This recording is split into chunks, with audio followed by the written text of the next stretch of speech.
Pollution and global warming. For some historical context, the first polluting events include forest fires, volcanic eruptions. Some early human impacts include shell mounds, which dated back to 400 to 2500 BC. These are prehistoric landfills. These landfills would include small pieces of pottery, flint implements, and many shells. During this time, humans cleared forest and burned wood, which released CH4 and CO2 into the atmosphere. At this time, humans relied heavily on their surroundings, so many resources were taken and never replenished because the impact was unknown. Even in ancient cities, there was pollution, specifically in Europe. They would dump waste onto streets, which would lead to pollution, but also disease outbreaks. In the 1800s, people began to realize the effects of these living conditions and how the water contributed to the epidemics, and people began to spread awareness. In the 20th century, the water and air pollution was so bad that lakes started igniting in flames. This caused a spark of popularity online, leading to advocacy and pollution cleanup. Some early ideas of the greenhouse effect were proposed in the 19th century. In 1938, Guy Callender discovered the planet had increased 0.3 Celsius over the last 50 years. Callender suggested this was a result of the CO2 emissions. However, many didn't believe him. They didn't believe humans could cause such change to a whole planet. In 1958, Charles David Keeling provided the first evidence to prove the CO2 levels were rising. He took a measurement every single day for 5 years to finally get any proof.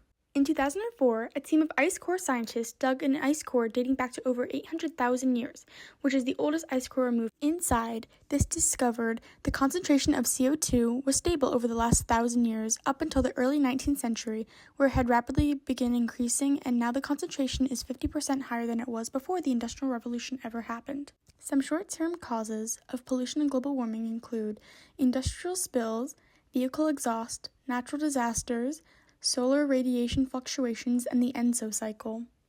The ENSO cycle is a natural climate phenomenon characterized by variations in sea surface temperatures and atmospheric conditions in the tropical Pacific Ocean. There are 3 phases: the warming, the cooling, and the neutral phase, each affecting the global weather patterns and climate variability. Some long-term causes include burning of fossil fuels, industrial emissions, deforestation, plastic use, unsustainable agriculture, industrial processes, and changes in land use. Some previous attempts to resolve these issues include the Air Pollution Control Act of 1955, the Clean Air Act of 1963, the Pollution Prevention Act of 1990, increase in recycling, low waste bulk stores. For global warming, we have the Kyoto Protocol, the Paris Agreement, and many other small policies.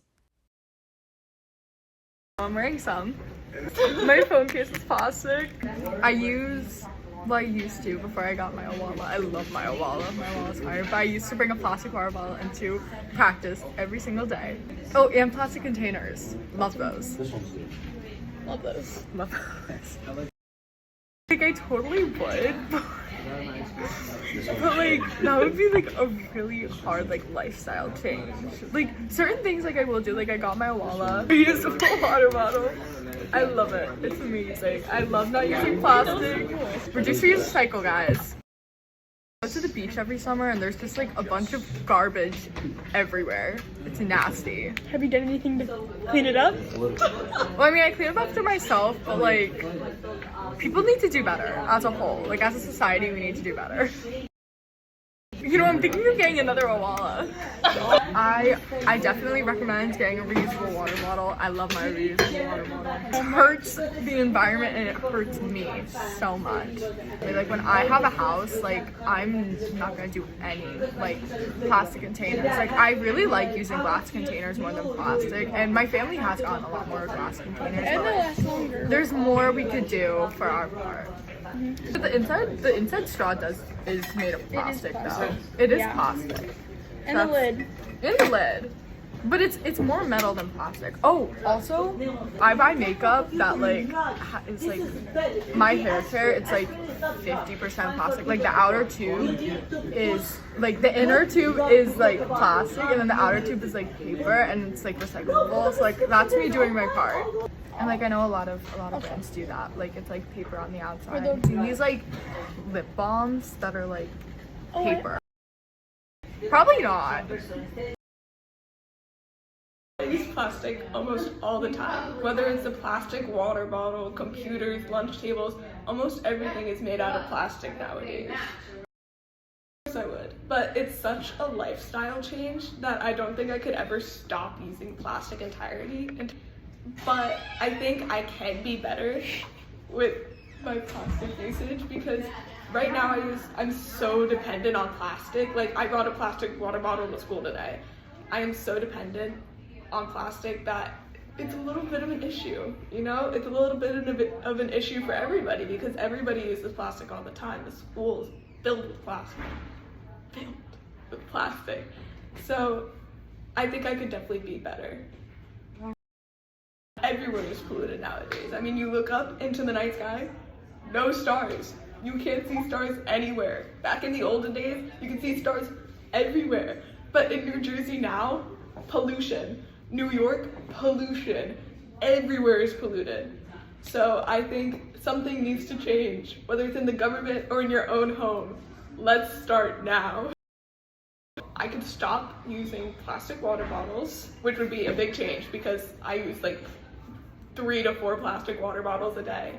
3 to 4, that's a lot. So I could definitely change that.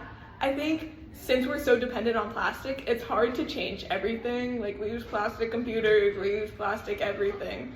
Like, this right here, that's plastic.